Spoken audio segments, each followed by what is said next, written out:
Hello everyone, welcome to another episode of Skyblock Sun on the Siblings Den channel. My name is Wingless Dragon, and welcome to another new season of Skyblock Sun, Season 7. And, oh boy, are there a lot of changes and not changes happening this season. We'll look into that. If you haven't seen the live session that we had, that was done day one of the new season, take a look at that. There's loads of live changes that were happening, and a few things are still happening now, which I'll probably touch up on at the end of this episode. But for now, what I thought to do is get a bit of a new updated version of how to start on Skyblock Sun and have it updated for this season. And I think this will help out a lot of new players. So without further ado, let's get started on how you get to Skyblock Sun. Now, first and foremost, you would have had to have entered the server information for MCHub. If you haven't done so, take a look at the description section in our videos. You'll see that we always provide the link for the MCHub, and with that, you'll be given the IP of what to add when you try to enter the MCHub server. Once you're here, you're either going to be spawned in this hub area where you can select any of the modes that they have, but the one we're going to focus on is Skyblock Sun. What you can do is you can either talk to this gentleman beside, or you can open up the compass that you're held at the start, right click, and then from the options, select Skyblock Sun, which started April 16th for Season 7. This gives you a quick breakdown of what's been done and what's kind of the new meta, but we'll touch upon that near the end. But for now, this is just to get you to the island, and we're going to select it and go from there.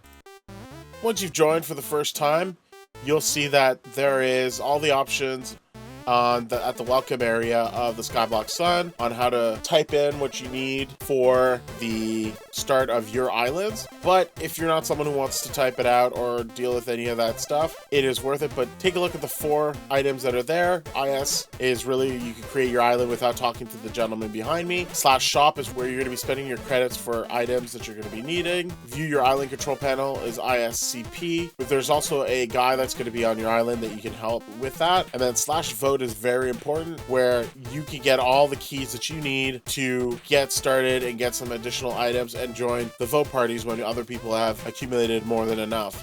But if you're just looking to create and don't want to do all the / commands, just come and see this guy, and then you'll have your island up and running, and then move on to your next step. So you'll end up spawned here when you get onto your island. You'll have your island manager, which you can review all the options on what you need to do. I would recommend that you lock out anyone to be able to go on your island, just so that you can focus on what it is that you need for what you want to build and go from there. But what's going to be important is the island levels. This is what's going to increase your cave explorer and being able to mine other resources and have other multipliers to help you, as well as your island generator having passive energy provided to you should you level up your island. And you're going to need credits for that. Well, a place to start with regards to where to get some funds and some money is the PvE area. You go /PvE and you'll be teleported to the PvE area where you can start getting some carrots.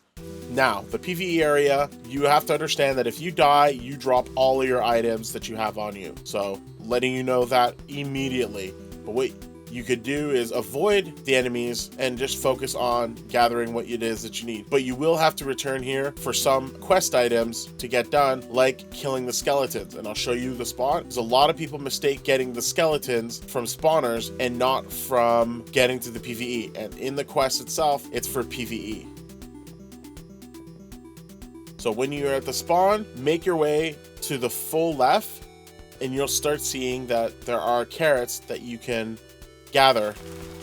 And these carrots will be able to be accumulated for you.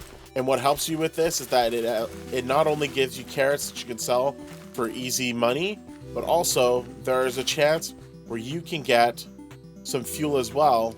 Once you get through farming enough carrots, you'll end up getting some fuel, and this is an easy but low method of getting generator fuel for your island once you have that. And the importance for the generator, and the point of the generators is to increase your productivity for spawners and robots, excluding the miner robots. The miner robots are the other one that doesn't take any energy, but spawners, as well as other robots like the farmer and the grinder robot, are what helps you out with that.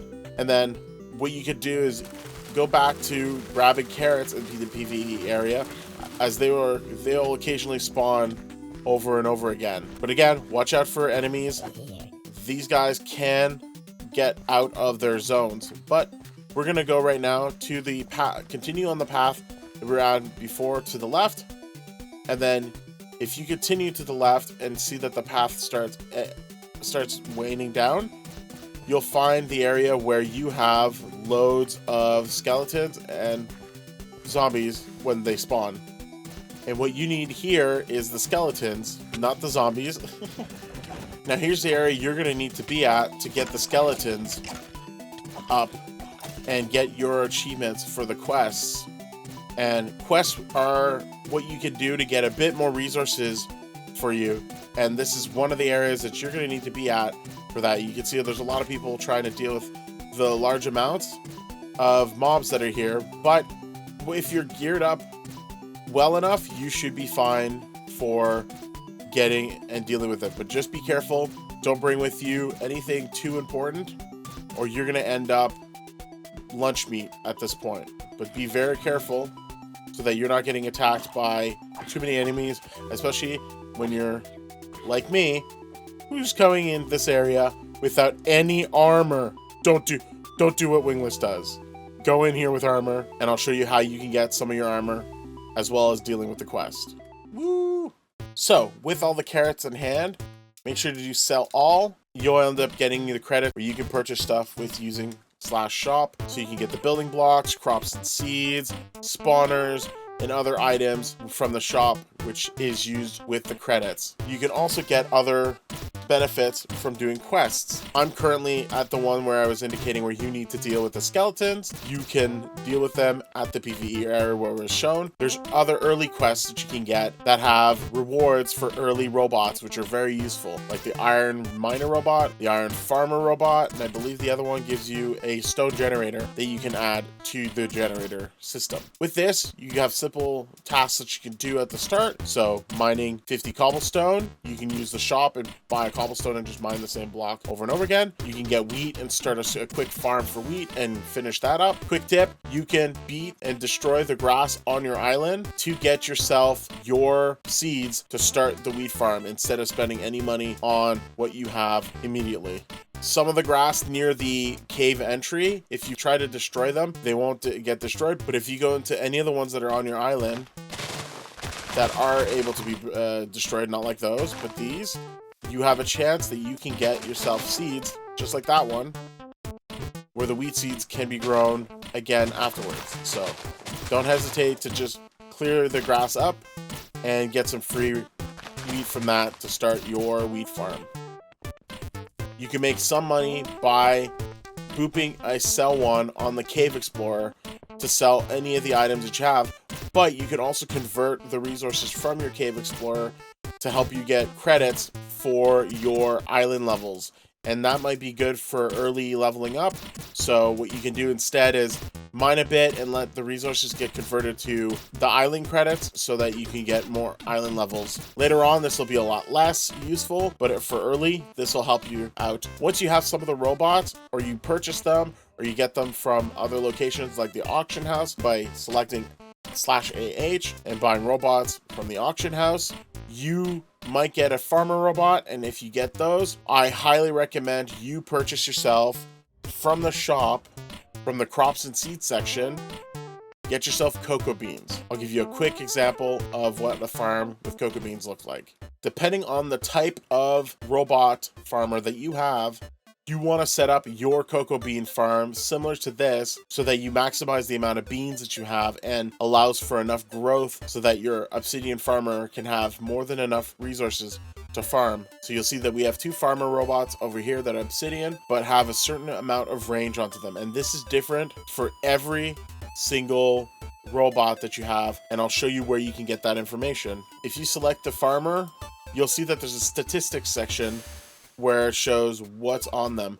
You have the storage section, upgrades, but statistics will tell you how far they're able to pick at. And in this case, it's 13 by 1 by 13. This means that on one level, they can go 13 out and 13 wide. So basically a whole square around this obsidian farmer is able to pick up cocoa beans from either direction that they have, but only on the same level that they're on. So when you set up this type of farm, you want to get jungle logs and set up cocoa beans. But why cocoa beans? Why not carrots or potatoes or netherworts? Well, if you go to /shop again and check the crops and seeds, cocoa beans sell for 100, while carrots sell for 75.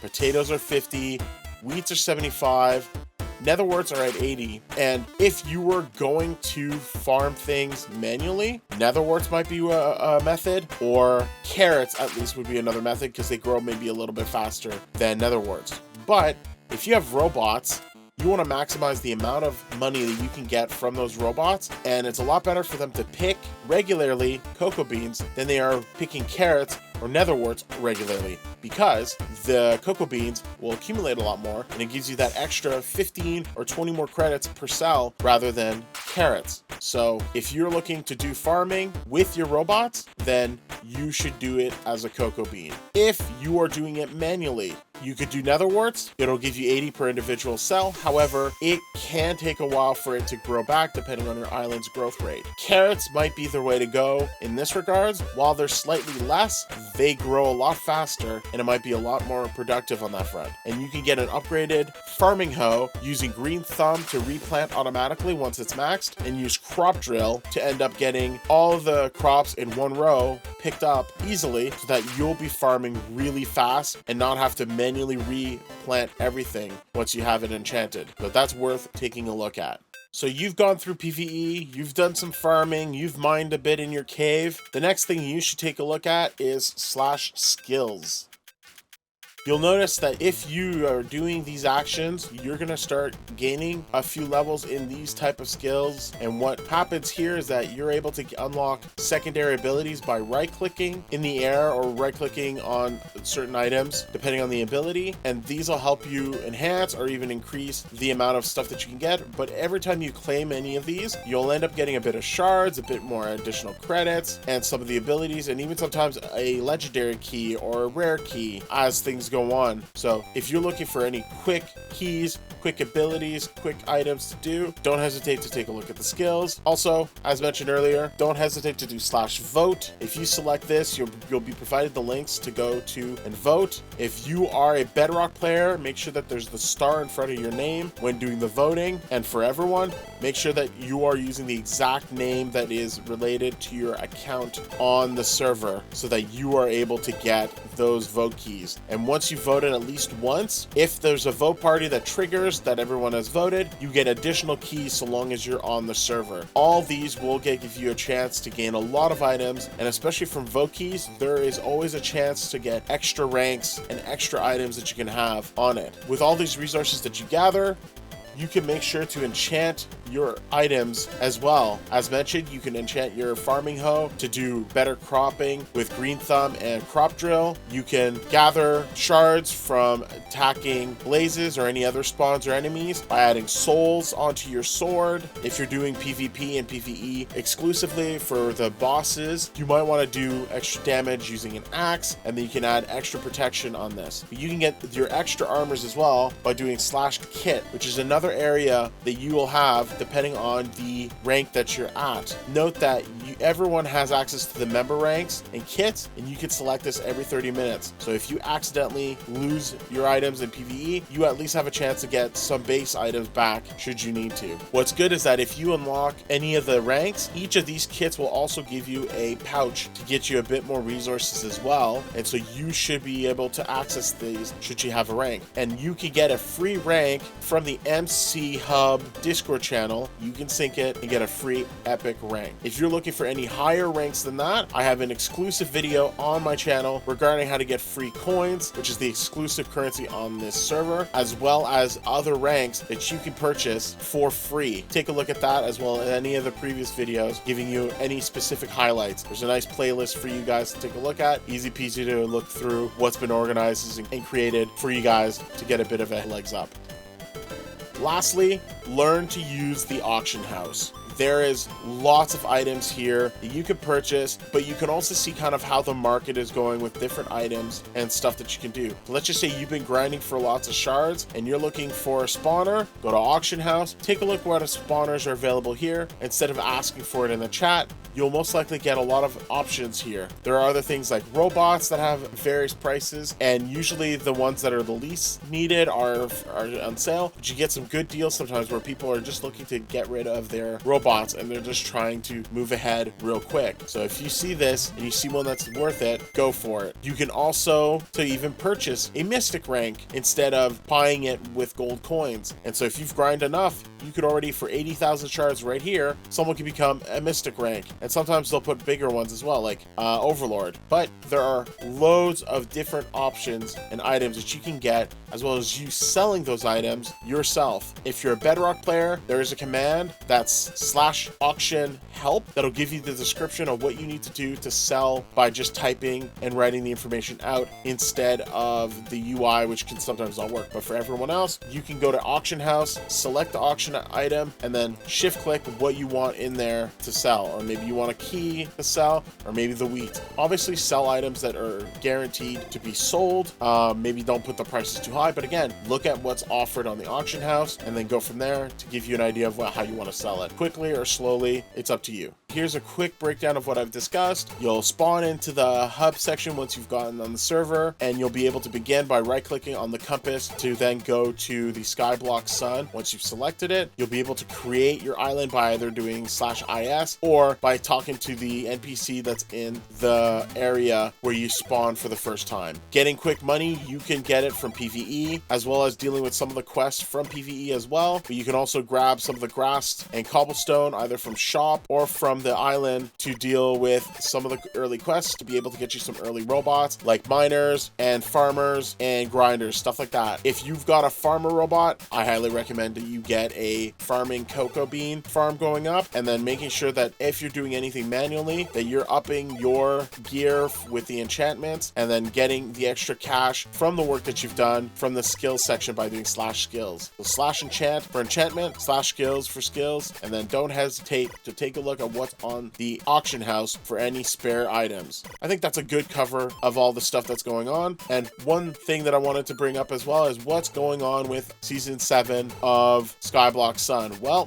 lots of changes have happened. Chunks can only have one spawner of a type as opposed to how it was before. That's been a big deal. There is no more experience that's used for enchanting stuff. It's all under shards. So if you're looking to make a blaze grinder with a soul sword to get your shards, that's going to be needed to be spent for enchantments as well. So take a look at that. As of this recording, the options for Overlord to do fix all is no longer present, and individual fixing is now charged with shards. This is something that happened recently. Whether you like it or not, it is now part of the season 7 aspect of things. So keep an eye on that and that you're spending too much. And that's pretty much it that I have for now for the season 7 exclusives. This is an interesting season, to say the least. Lots of unique changes have happened. We're gonna see what we're gonna be doing next on the channel, on what's going to happen. Expect our group to see how far we can get on top. Last season we were able to reach top 2 and top 3, and at this time we're only top 6, but we're looking to move forward with a lot of our builds, as well as having a more unique build that's going to be happening. So keep an eye on it. You'll see our island transform as we gut it out, build things up, and reorganize the whole design of what we're going to do.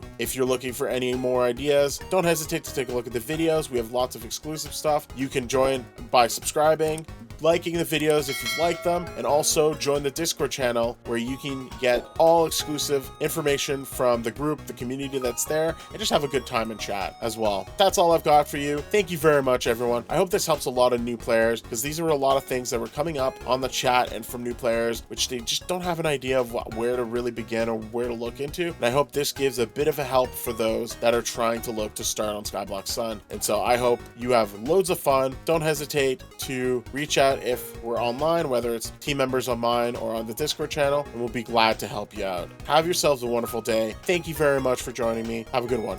Bye-bye. Woo! Bye. Bye. Bye. Bye. Yeah.